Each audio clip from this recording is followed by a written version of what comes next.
After a year on the road, I thought I'd get tired of traveling. The endless clatter of railways, highways, and everything in between.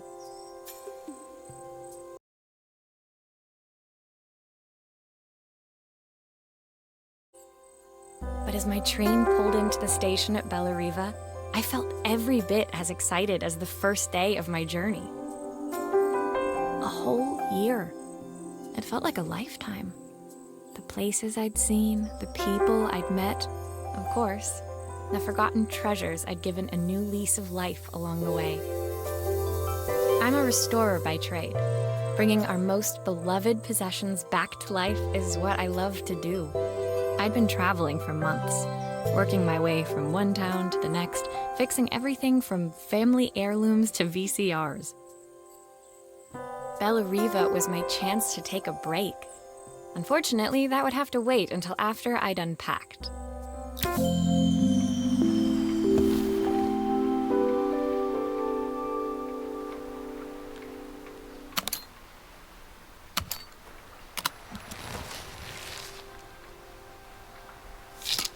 I picked up these sunglasses on my last stop.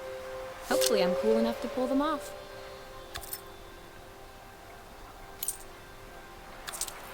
I saw a guitarist wearing these at a show once. Rock and roll repair woman, at your service.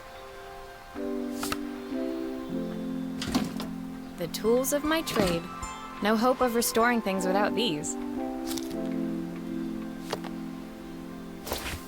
My favorite overalls. These will never go out of style.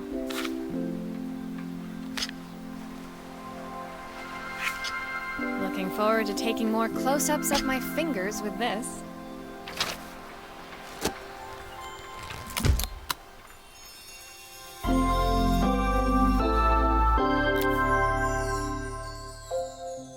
Finally, I'd made it to Bellariva. I'd come for the food festival, taking place in a few days' time. After living off TV dinners and instant ramen for the last few months, I was craving a decent meal. Of course, I'd need to earn enough money to pay for it, so I figured I'd head out the next day and find some work. My parents never wanted me to go. They wanted me to stay in their shop and have a simple, stationary life. I knew there was a world out there, beyond the four walls of our antique store, that I had to be a part of. I daydreamed constantly about the weird and wonderful places each of our antiques came from. I loved figuring out their stories, revealing the memories hidden beneath the screws and wires. My story in Bellariva began with a little girl and a voice she was longing to hear.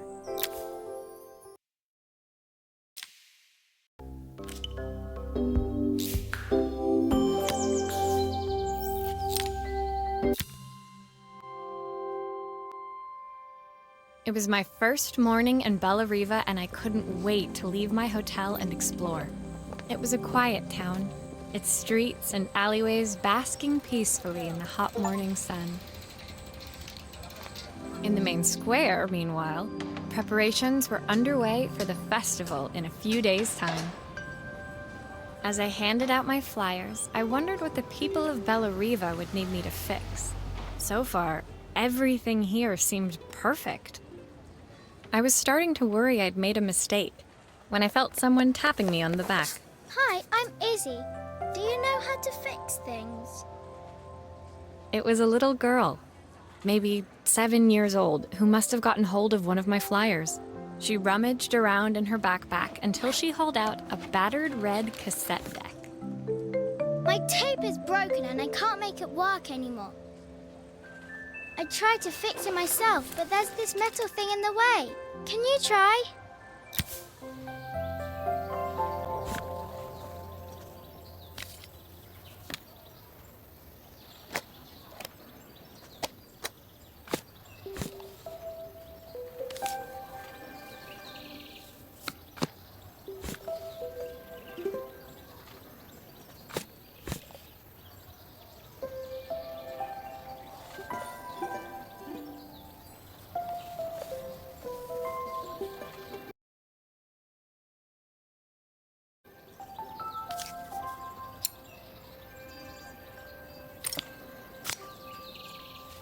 Aha! Those batteries look like they need replacing.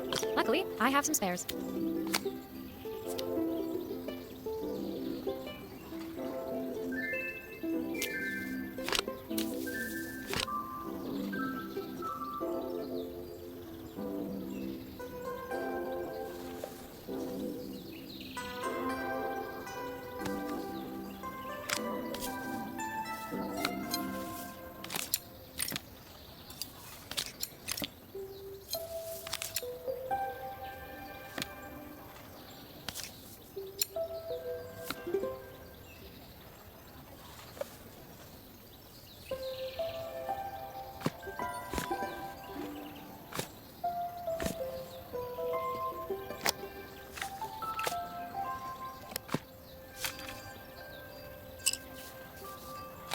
Why did you do that?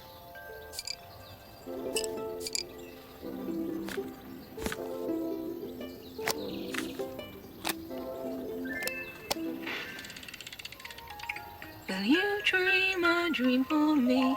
If I sit by your side and hold you so tight, know that I will always love you, even though we both know that we must say goodnight. When it finished, Izzy picked up the tape deck and tucked it carefully into her backpack. Thanks, Maria. You're the best person at fixing things ever. No problem. Who was that singing? They're very good. It's my mum. She's not here anymore. Izzy trailed off. It was the kind of silence a cassette tape would never be enough to fill. When Izzy's friends called for her, she dug deep into her pockets, looking for something to pay me with. Eventually, she produced a grand total of a stick of gum, 3 mismatched buttons, and a yo-yo. I usually preferred a check, but Izzy looked so serious, I wrote out a full receipt. She seemed like a happy kid, but beneath it all, part of her life had been shattered. Part I wouldn't be able to fix.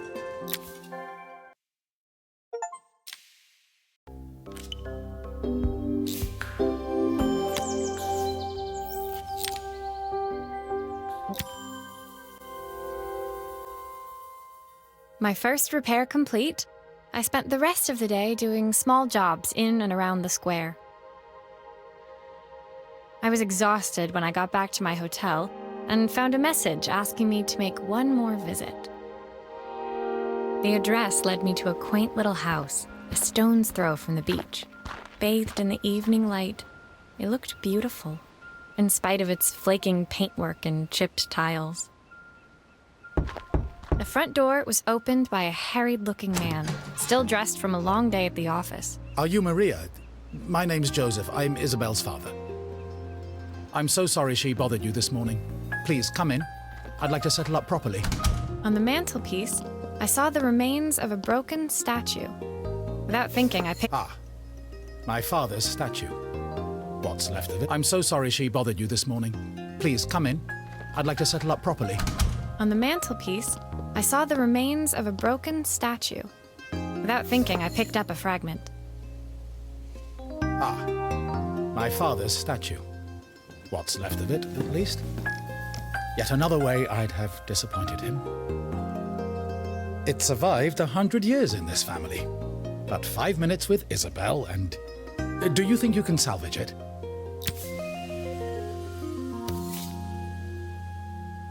Will you be able to see the glue afterwards? I don't want people seeing the cracks.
Is this glue really strong enough to hold everything together? Sometimes I think my daughter should come with a warning label.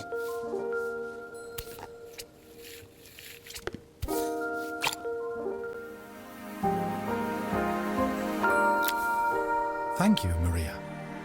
It looks as perfect as it ever did. My father wanted me to make something of myself. He didn't have time for anything less. As Joseph put the statue back on the shelf, it nudged against the family portrait stood proudly next to it. So he was Bellariva's mayor. And that was Izzy's mom. They must both miss her so much. Sorry, I'm a little tired. I've been working late getting things sorted for the festival. There's only a few days to go. Looks like I'll be working late. Again? When I told my parents I wanted to leave, they always found an excuse to be busy, to avoid talking about it. I guess keeping themselves occupied was their way of pretending it wasn't happening. Joseph's work must have been taking up so much of his time. But maybe that was what he wanted. I just hoped he was finding enough time for Izzy, too.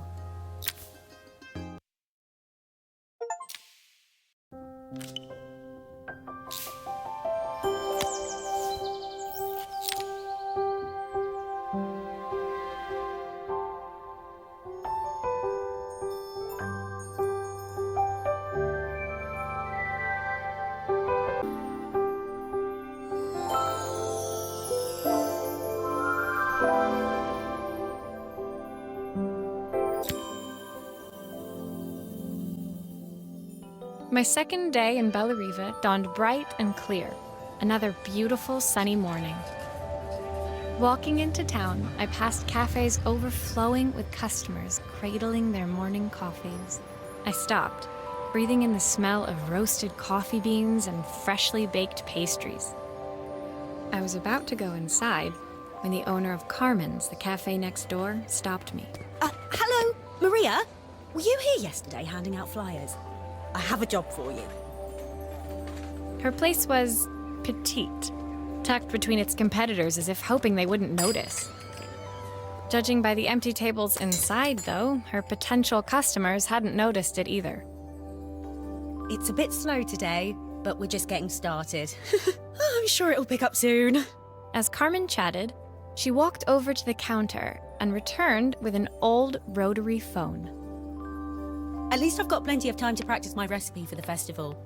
It's a new special I've been working on. I was hoping to call my sister for some, seasoning tips, but it won't connect. Can you see if you can figure out what's wrong?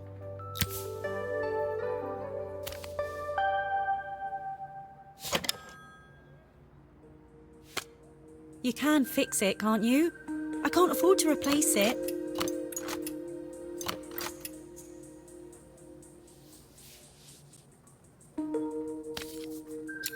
Obviously, we'd normally be much busier than this.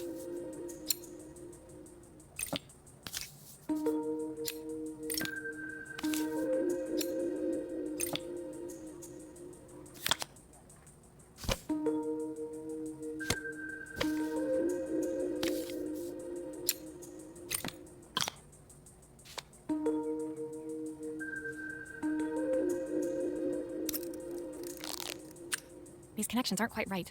I should check the wiring.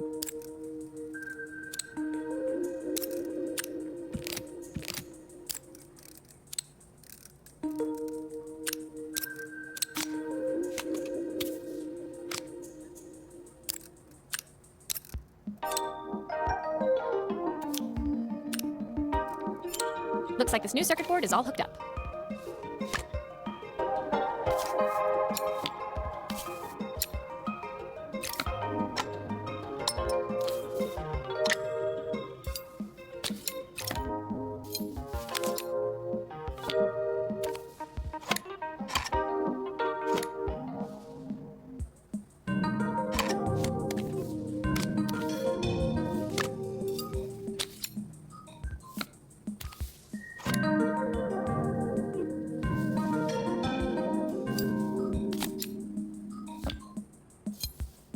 There's still a part I need to attach. Where does it go?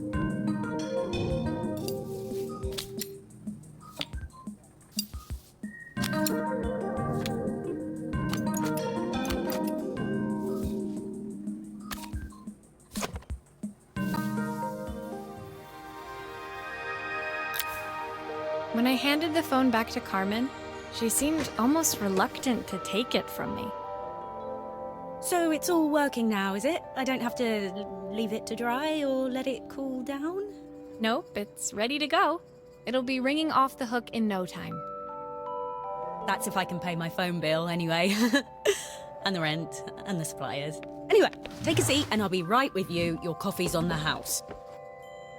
I sat at one of the empty tables, while at the counter, Carmen had started dialing the phone. Hello? How's my favourite sister doing today? As she talked, Carmen became more and more tense. This didn't seem like a call for some cooking advice. I know I still owe you from last time, but I can't afford to take part in the festival if I don't pay. I could almost feel the eye roll at the other end of the line. You don't need to be here, though. Can't you just put the check in the post? When the call ended, Carmen brought me my coffee, her hands trembling. Sorry about that. My sister's decided to fly in for a visit. Oh, God, I have to get ready. Actually, I might have another job for you. Can you come by tomorrow?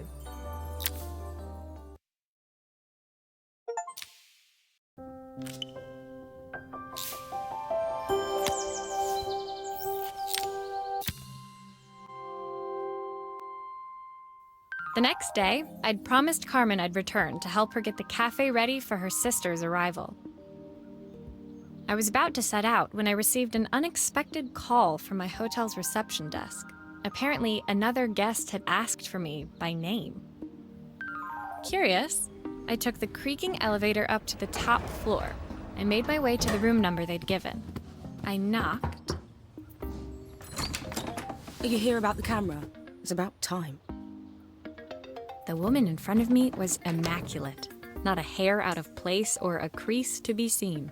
My sister tells me you know how to fix things. I'd usually go to an expert, of course, but in this town...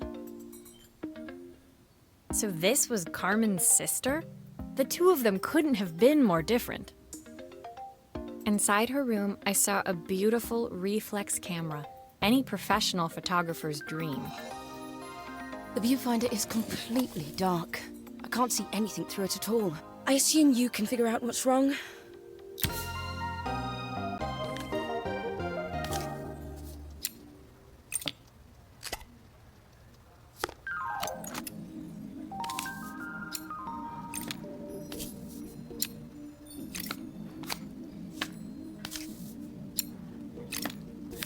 I don't suppose you fixed anything this valuable before.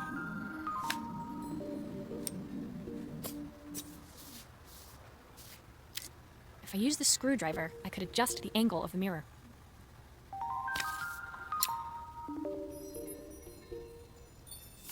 Perfect. Now the viewfinder should be working.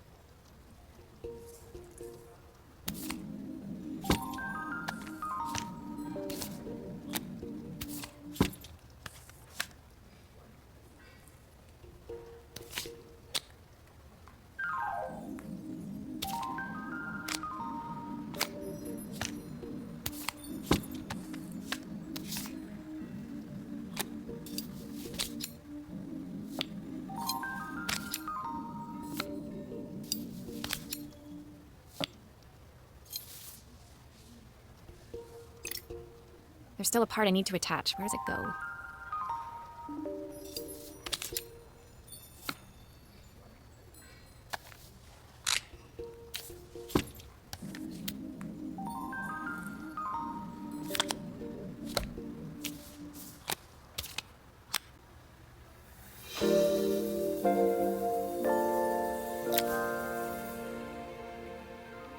I felt a pang of envy as I handed the camera to Helena. I put my disposable to shame. I picked it up on my first trip to Paris. It's a 1958 limited edition, the first of its kind. It cost me 3 months' salary, but it was worth it. I had no idea what 3 months' salary meant to Helena, but I was pretty sure it was more than I could afford. It was strange, really, that we were even staying in the same hotel. I'd picked this place because it was cheap and cheerful, but surely she could afford somewhere better? She took some test shots, fiddling with the camera settings until she was absolutely satisfied. This work is immaculate. At least there's one person in this town who knows what they're doing. Sending you to me might be the first thing Carmen's actually gotten right. I wondered why Helena had bothered coming if she thought so little of her sister. I hear nothing from her for weeks, and then when she finally does call me, all she wants is money. If she thinks I'm lending her another penny, she'll have to convince me it's not a total waste of time. That didn't sound good. If Hurricane Helena was about to hit, I hoped Carmen was ready.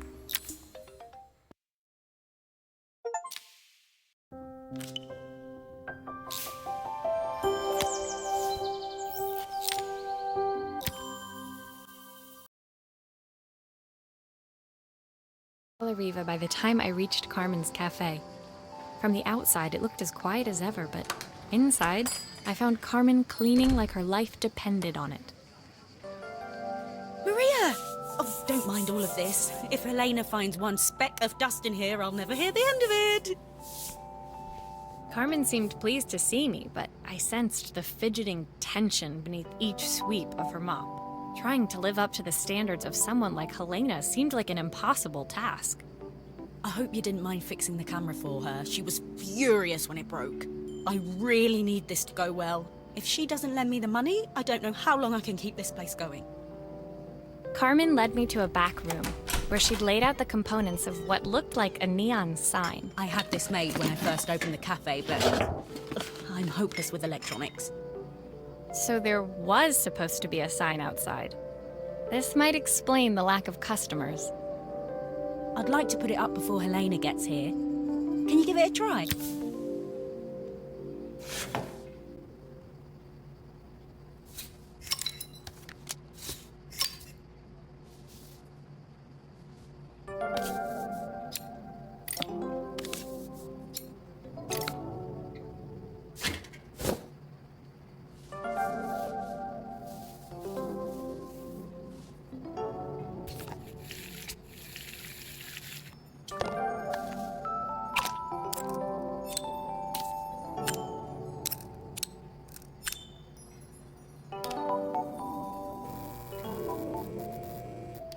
I don't know, it's a bit flat.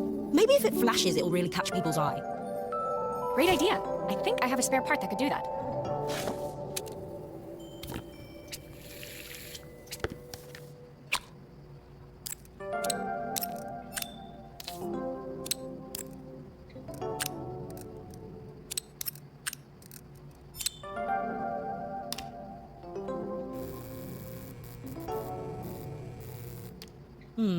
It still needs something else. Maybe we can add one of these.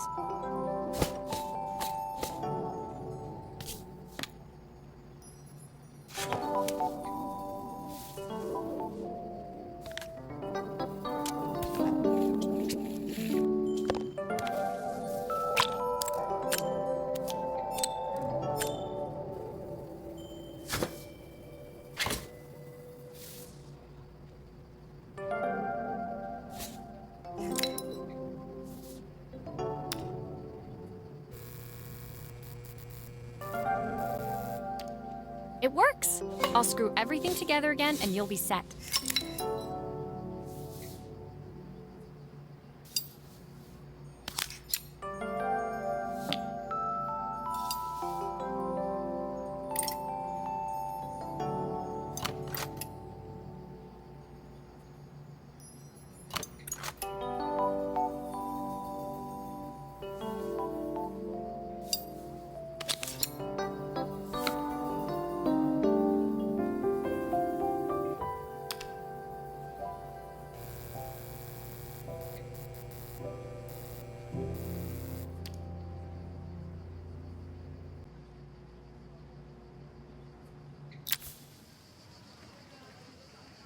The sign fixed, we headed outside and mounted it carefully over the cafe door.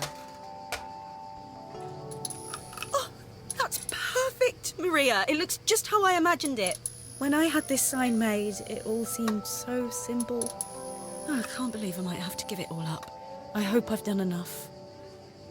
The smile froze on her face as she spotted something over my shoulder.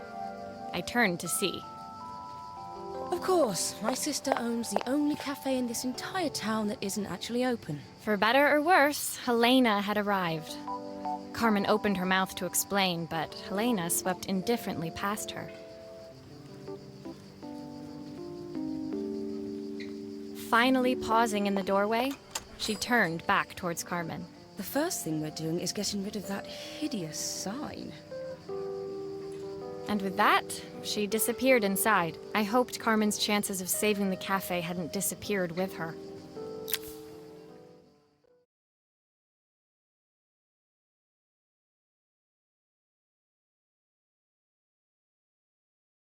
It was the day before the festival, and the whole town was busy getting ready. I had more work than I knew what to do with. When Joseph called with another job, I was craving the cool quiet of his and Izzy's seafront house. I'd barely reached their front door when I heard someone calling me. Psst, Maria, I need your help. Quickly, it's top secret. It was Izzy, peeking out from the side of the house. She beckoned for me to follow her.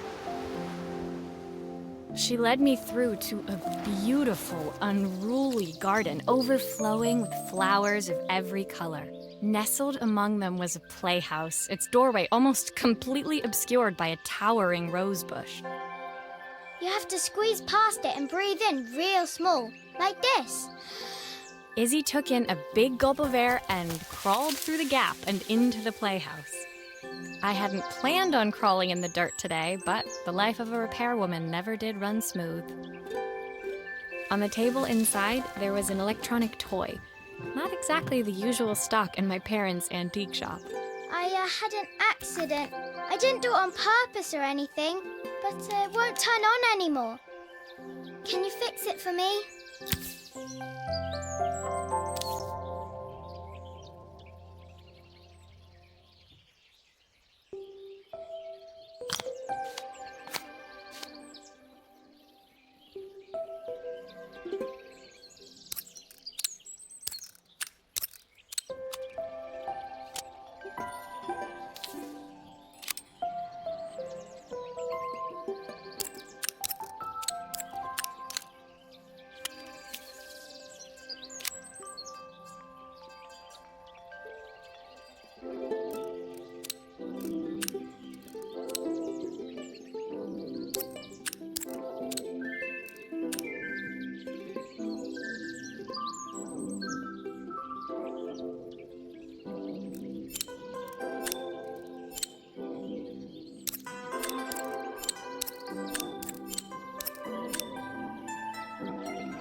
grown-ups play games as well?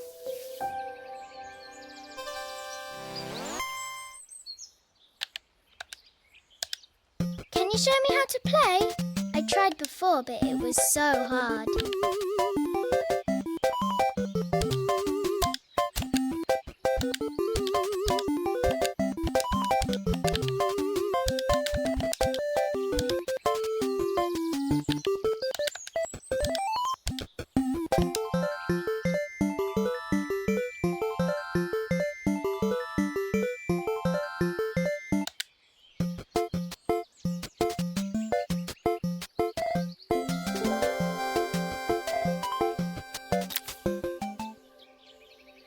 Her toy fixed, I watched Izzy retreat into its screen, taking refuge in a 3-inch world of her own.